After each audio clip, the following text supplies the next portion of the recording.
with Hill Country Hands. Thank you for watching my video. If you're new, I do videos on updates weekly on my hyperemesis experience with my pregnancy. And I've also been trying to add in other like mommy topics and some cooking, just some different things. But it's mainly a motherhood, pregnancy type channel. So thank you for watching. I feel kind of silly doing a video update this week with everything going on with everybody all over the world right now. It's a crazy time. My update doesn't seem very big in the whole scheme of things. I mean, it wasn't really big anyway, probably to most people, but I have still enjoyed watching my favorite YouTube moms, the ones that are continuing to put videos out even during this crazy time. So I figured I would do the same and keep up with doing it and maybe give y'all a little bit of a distraction. I know for me, watching some of my favorite YouTube moms is a distraction. That being said, this is week 28 for me of my pregnancy with hyperemesis. I am in the 3rd trimester. I was hoping that maybe starting the 3rd trimester, I would just miraculously feel better. A little bit of a disappointment that hasn't happened. I honestly I'm not too discouraged because I really didn't think that it would happen at this point. The last month or so, I've kind of come to terms with the fact that I'm probably not going to get better until after the delivery, just because I'm feeling so sick still.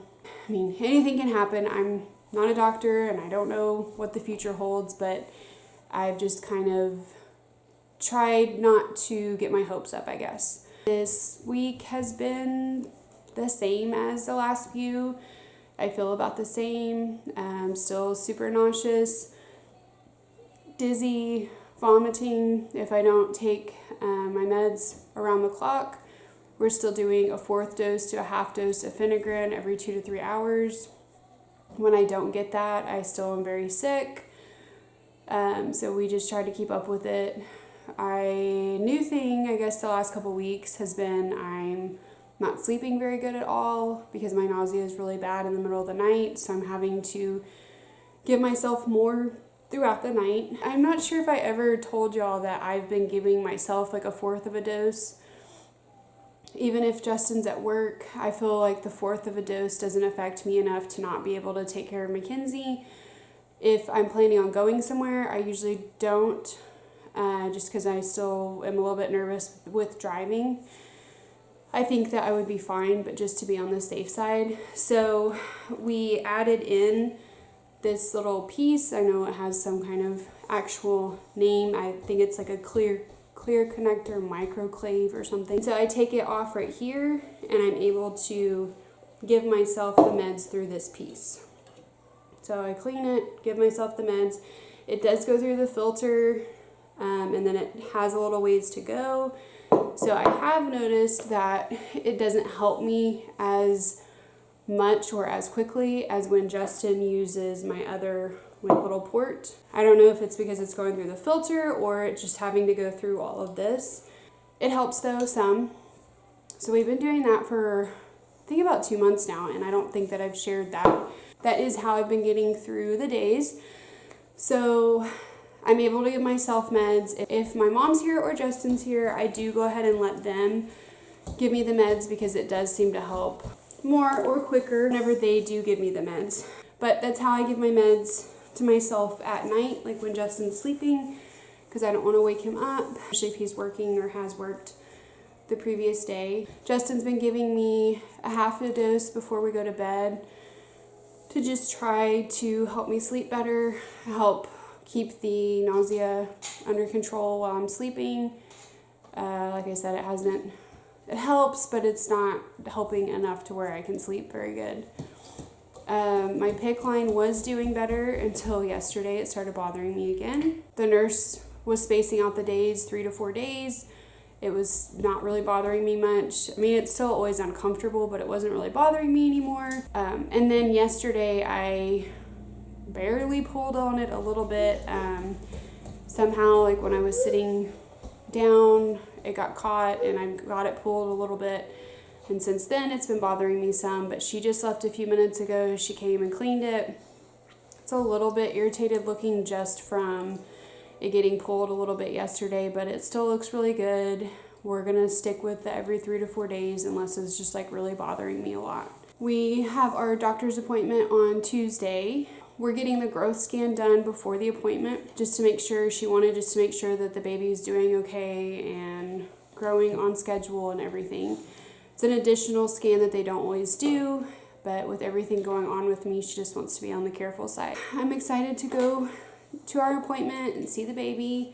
I was a little bit upset last night and this morning because I did read online that the hospital that my husband and I work at and the hospital that I will be delivering at is doing where they only allow 1 visitor per patient. I guess like 1 guest per patient right now, and they're not allowing anyone under the age of 10, which is a little bit upsetting to me. My husband said, don't worry about it right now. We're still like 10 and a half weeks out from when I'm supposed to have a C-section. Like hopefully all this stuff will blow over by then and they will change those rules. But in the big scheme of things, with like my pregnancy and with everything going on in the world, like it's not that big of a deal. I shouldn't be upset about it. There's so many other things to worry about, but it is a little bit upsetting to me because I want my family to be able to come see us in the hospital and meet the new baby, and I really was hoping that Mackenzie could come and meet her new brother or sister. You know, I'm a planner. That's the plan in my head that I had. I understand why the hospital is doing that, and I think it's really going to help protect the patients, the doctors, nurses, RTs, everybody that works there. It's going to help protect them, having less people there. So I totally get it. I do.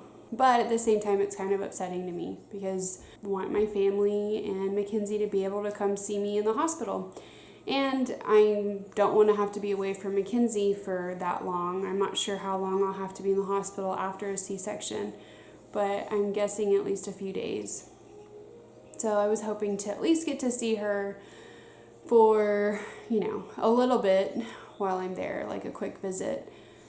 But we'll see what happens. If it's still going on when the time comes for the baby to get here, we will deal with it. We will just change the plan a little bit.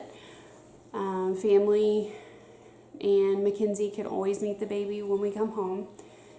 So we'll just have to alter our plans. I know that's happening a lot with so many people right now with different things, whether it's work or trips that are having to be postponed or canceled for now, or even weddings. I mean, there's so many things up in the air right now, and I know it's a very scary time and stressful time for everyone. So my little situation with possibly not having visitors after I have the baby is so small, and we will deal with it when the time comes. I have been a little bit more emotional. I think that there's just a lot of uncertainty, and I think that's just making my anxiety and getting to me emotionally. And another thing we were going to do this weekend was parents do chili cook-offs, so we were going to go to the chili cook-off that they were going to be participating in. But that has gotten canceled, obviously, with everything going on. So kind of bummed about that. I understand why they canceled it, and Mackenzie and I definitely don't need to be in a crowd right now or eating food that like strangers have made at a chili cook-off. Probably is not the greatest idea. So a little bit bummed that we're not getting out and doing that. We've been looking forward to that for a few months now, but we are still going to go over to my parents' house and spend a little bit of time with them this weekend. So I am looking forward to that. Mackenzie and I have had pretty bad allergies this last week. I think it's allergies because we don't have a fever or anything like that. We don't have a virus. I don't even think that we have like a cold or anything like that. I always have really bad spring allergies, and it seems that I've passed that on to Mackenzie because she did as well last year. So we have been just dealing with that. I think there's pollen and it's been raining off and on, so there's mold as well. That adding to already not feeling good with my hyperemesis hasn't been super fun. Something that has happened that has been really good the last week is my best friend has surprised me a couple of different times. She sent me some flowers last week that got delivered.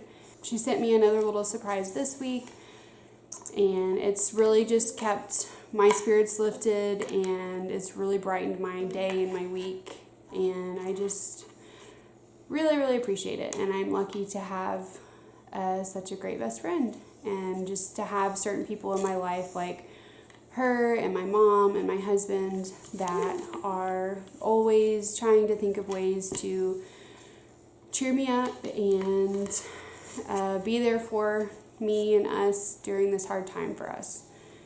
So I really appreciate that, and I have some new subscribers that have made some really sweet comments lately. I really appreciate that as well. That brightens my day. And I appreciate anybody that is watching and keeping up with what's going on in our life right now.